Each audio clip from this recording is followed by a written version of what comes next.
facing us as an industry right now.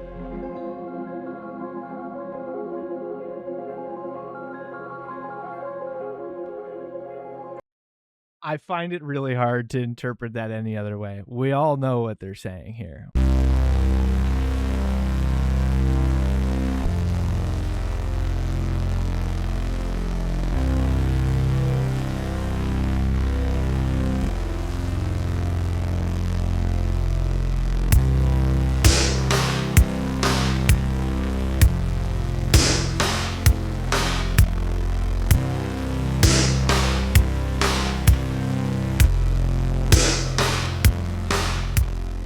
So obviously, as we all know, Half-Life 2 was wrought with development difficulties, to say the least. We understand, I think, at this point, years later, why since then Valve has been so hesitant to make another Half-Life, because the team was burnt out. They had a hell of a time making Half-Life 2 and its 2 episodes and getting those out the door. They were in the midst of a lawsuit with their own publisher. They had a huge hack, and it wasn't an internal leak. They were hacked by some German kid, and they had money issues as well. And I think they said Gabe Newell had to refinance his house or something like that. You know, it was like a trying time, especially then when you get to episode 3 and they're like, we're not into it anymore. The industry at the time and the player base is really moving towards multiplayer experiences. We don't really feel like our ideas are good enough to warrant, you know, diverting all these resources to finishing episode 3. And then it just all falls on the wayside after that. You kind of ask yourself, if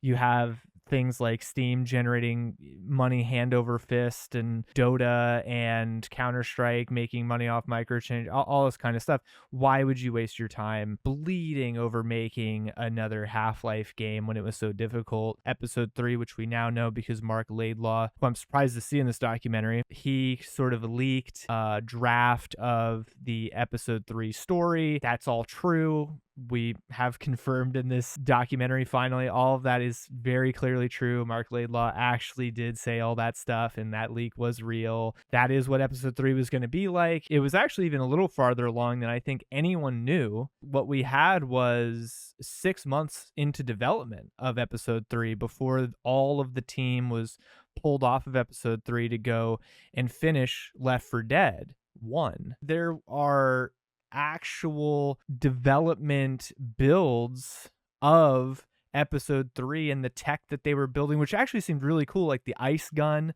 and stuff like that. Really, really cool stuff.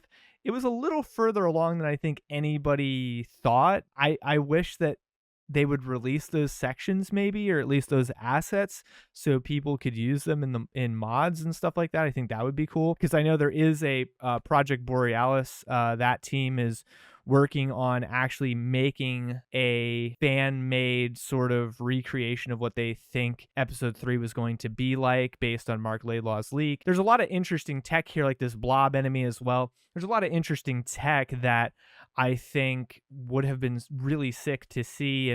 But some interesting tech ideas and a few new enemies and guns isn't necessarily, as they put it, enough to necessitate diverting all these resources to finishing episode 3 and putting out an episode 3, especially when they weren't super dead set and confident on the strength of the story. And then they were also getting pulled in other directions from their multiplayer ventures like Dota, like Counter-Strike, like Team Fortress 2, and it just continued to push back, working on Half-Life until you get to years out and you're like, well, that engine's outdated now and there's no point in even continuing and everything like that. So it sucks what happened to episode 3, especially now seeing that it had gotten further than just some concept art and writing that was done on it for concepting, that it actually, like, they had new tech built out, they had new enemies, they had new guns, they had some new environments that they were working on and textures and stuff like that. It was a lot further along than I think anybody truly realized. So that stings. Like, that sucks that we may never get that, or it might get wrapped up into a later project, which I'll talk about in a second. But yeah, I mean, I think that this documentary really just solidifies the concept of, you know, why did Valve not feel like they needed to make a Half-Life 3 or finish episode 3, or it really puts a lot of that speculation to bed. because it's very obvious when you listen to the devs talk, they were pretty much all in agreement that they felt like they had run out of, no pun intended, steam with Half-Life and the types of interesting ideas they were able to bring to the table. And they're going to be their biggest critics, but they are the tastemakers of Half-Life. They know best, you know what I mean? Even though a lot of the fans and players think they know better than the developers, but you really never know what that timeline would have looked like if they would have diverted resources back to episode 3, and, would Left 4 Dead 2 have ever come out, that kind of stuff. So it's hard to say, but, and this is a big but, this is where it really gets juicy, because for me anyway. I said this in a recent video when they were coming out with CS2 and showcasing that new tech and the new Source 2 engine.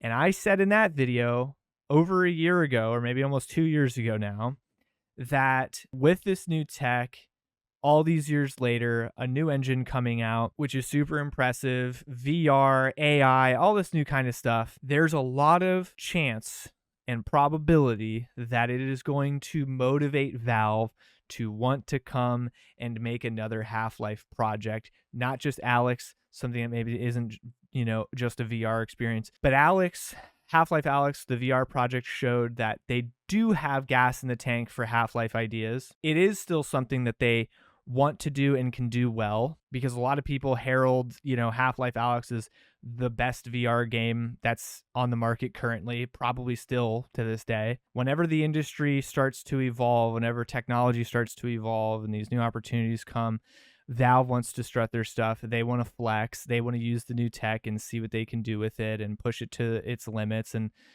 I think, and Gabe himself even says here, it was easy to think about VR being a vehicle for Half-Life because that was a big technological innovation and kind of a core reason for that product's existence. And I think like one of the things we have internally tended to attach to the Half-Life IP is innovation. Gameplay innovation is oftentimes enabled by a technological innovation. Clearly there was a ton in Half-Life 1 and 2. And so yeah, it's an interesting challenge moving forward to like think about what that means for future Half-Life stuff, for sure. The ending of Half-Life Alyx is somewhat a self-critical realization, so that was super satisfying, and all credit to the people who are specifically involved in that decision and those sets of designs. I think that Half-Life represents a tool we have and promises made to customers to capitalize on innovation and opportunities to build game experiences that haven't been involved previously. And I think that there are no shortage of those opportunities facing us as an industry right now.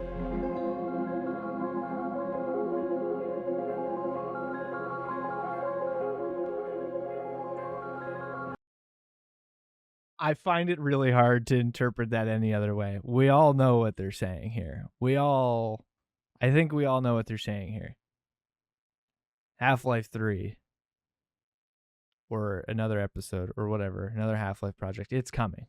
I think Half-Life 3 is coming. I think Half-Life 3 is all but confirmed at this point with this interview. And you can go watch, it's 2 hours long, okay? I'm not going to go over every single thing they talk about. The majority of it is going on about the minutia of the development of specifically Half-Life 2, the core base game. There's a little section dedicated to the episodes and an even smaller section dedicated to what's next, okay? I think there's a lot of little breadcrumbs throughout this documentary that point to, look, I think there is still passion for Half-Life here at Valve. And I think that Gabe himself seems to heavily be implying that the opportunity is nigh for strutting their stuff and using some cool new tech to wow the games industry and shake things up again. And they've had enough time away from Half-Life to sort of get perspective and get new and fresh ideas. They definitely have the capital now. And so I think the time is right. And that doesn't necessarily mean that Half-Life 3 is coming anytime soon, because we also have heard that there's been almost no work done on a Half-Life 3 for a long time. If anything, it's been like a skeleton crew of a couple people who have just been bouncing things off each other and making some little stuff in a vacuum. But No real production has begun on a project like that.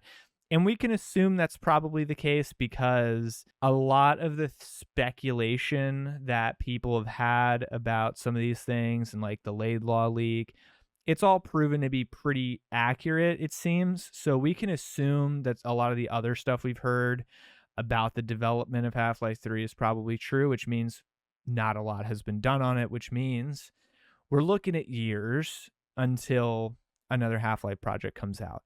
I think it's pretty safe to say it's going to be years, and they are probably already started making it. I'd say 5 years conservatively. Game development has only become more costly, more time consuming, more resource intensive over the years since Half-Life 2 has come out. We can assume it's going to take them a while to make a full-blown Half-Life sequel in any capacity. So I think that while it's exciting that it seems they are starting to get things rolling on making Half-Life 3 or its equivalent, it's going to be a while. And so we also need to measure our expectations there. But I think that it's important to keep in mind and to hear what a lot of the devs have said, difficulties they had bringing the world a game like Half-Life 2. They had to sacrifice, they suffered to bring that to people. If Half-Life is a series that is meaningful to you or was like a staple of your youth or whatever, or even Counter-Strike and stuff like that, we got to give the artists room to do their work. We got to let them cook. And I know it's not been fun waiting, almost in denial, almost schizo level denial conspiracy theory about, Half-Life 3's existence or if it'll ever come out. And I think we can all agree it's been maybe a little too long, but keeping in mind, you got to let them cook. Valve is a company. They're going to get to it when they get to it. There's really nothing you can do to spur them on any faster. They're going to do it when they're good and ready. We just have to be okay with that if you actually care about the game seeing the light of day. I also think that Valve has given us enough, not just for gaming, but the industry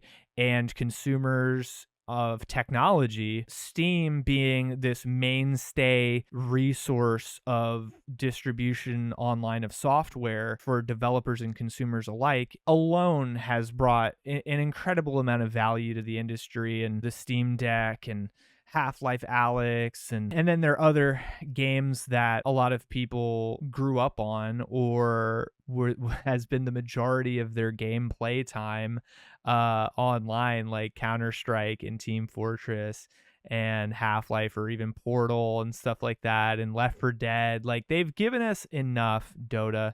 They've given us enough, I'd say, for us to have a little bit of grace with letting them cook. It's hard to wait. It should be worth the wait. We really have to measure our expectations with timelines and then also sort of scope and what is possible, what's going to be possible for them. I don't know. Nobody really knows what the future holds for Half-Life. I don't even think the developers currently know what the future holds for Half-Life or a future project. But what we can all safely assume is it's going to take a while. But I do think they're going to get to it. And I do think they are working on it, probably as of now, at least starting pre-production at minimum. It was a crazy documentary. I really wanted to just kind of speak on that real quick. I want to know your thoughts as well in the comments down below. Am I a schizo tinfoil hat wearing person for thinking that this is Half-Life 3 confirmed? It seems pretty obvious to me, but I'd love to know your thoughts. Thank you so much for watching and listening. I appreciate the patience and grace, even with me, for not releasing stuff or like not streaming. I'm currently banned from streaming, unfortunately, on YouTube. So that's going to be over in maybe even a month or two, which sucks because I've really enjoyed streaming and I've started to really enjoy streaming regularly. But we'll get back to it. Let me know your thoughts down below. Thank you guys so much. As always, we'll see you on the next one. I hope you're doing well. Hope you're happy, healthy, wealthy, and take care of yourself. And we'll see you. Thanks.